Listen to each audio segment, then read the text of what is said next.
Pensionerlar uchun ajoyib yangilik. Assalomu alaykum aziz tomoshabinlar, kanalimizda yangi bo'lsangiz obuna bo'lishni unutmang. Ushbu xabar barcha fuqarolarga tezda yetib borishi uchun video ostiga like bosing.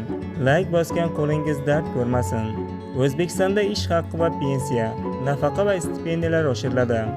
Prezidentning ish haqqi va pensiyalar, stipendiyalar, nafaqalar miqdori oshirilishi to'g'risidagi farmoni qabul qilindi.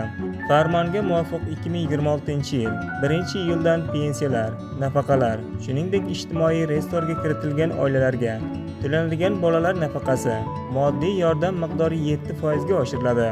Shundan so'ng yoshga doir eng kam pensiya miqdori oyiga 983 ming so'mni tashkil etadi.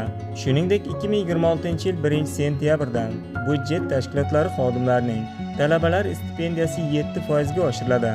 Farmonga ko'ra shu sanadan boshlab mehnatga haq to'lashning eng kam miqdori oyiga 1 360 ming so'mni tashkil qiladi.